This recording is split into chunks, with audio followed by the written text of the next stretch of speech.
It was a busy time at the docks, and Salty was working non-stop.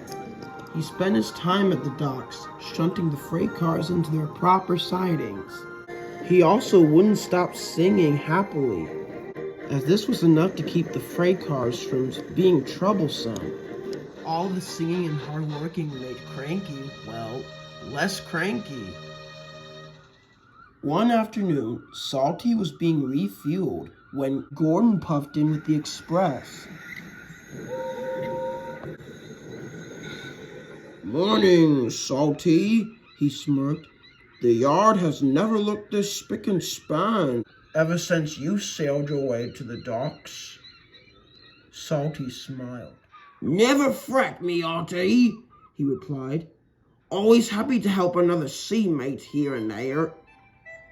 Gordon smiled.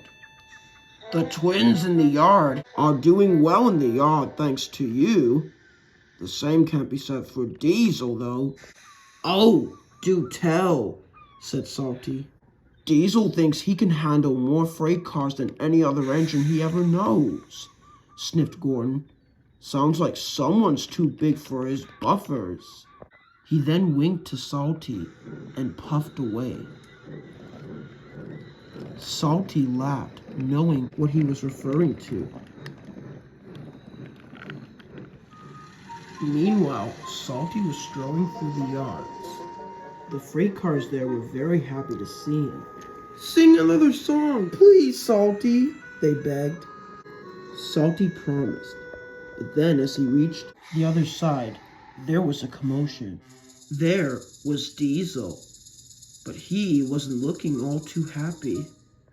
He was looking all red in the face and very cross. Bill and Ben were watching with pleasure. "May we help, Diesel?" called Bill cheekily. "3 is better than 1, smirked Ben. "No, thank you," he snapped. "I'm better on my own, thank you."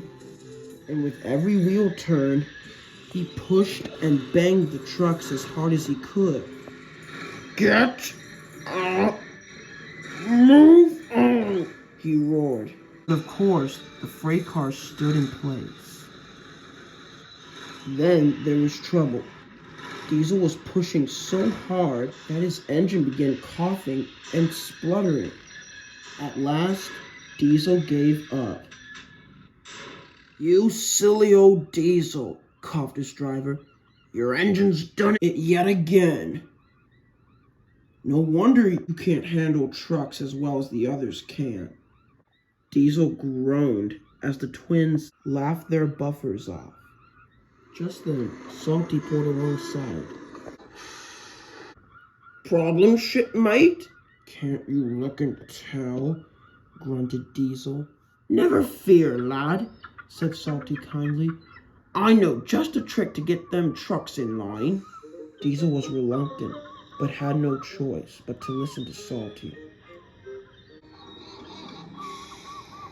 The twins and Diesel watched with interest as Salty marshaled the freight cars one by one. Salty began singing, "Yo ho ho, and a bucket of prawns, the tiller spins, and the captain yawns," sang the happy freight cars. "What do you do with a seasick engine early in the morning? Why, hey, and up she rises early in the morning." It wasn't long until Salty had arranged all the freight cars in line. Diesel was impressed for once. "We even tried to do what Salty told us," said Bill. "Of course, the cars didn't like our songs," admitted Ben. "Right now, Diesel," said Salty.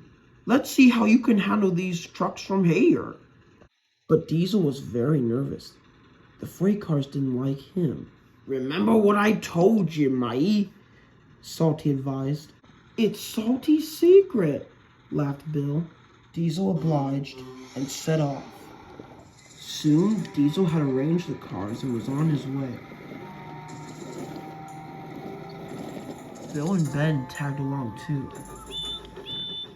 The freight cars then began chatting. "Diesel's no good! Diesel's no good, I tell you!" Then the twins began to sing.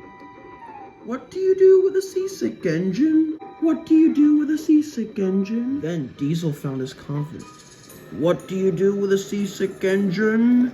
Early in the morning, chanted the freight cars.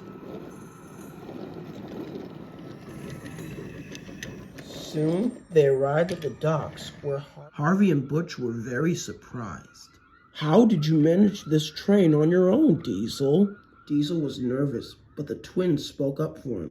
Oh, it wasn't anything too salty, they chuckled. Harvey and Butch were surprised, but then they realized what they were saying. Salty taught you very well, huh, Diesel? Chuckled Harvey. Diesel was very embarrassed, but he knew that if there was anyone in the world who could teach him how to handle freight cars, it was Salty.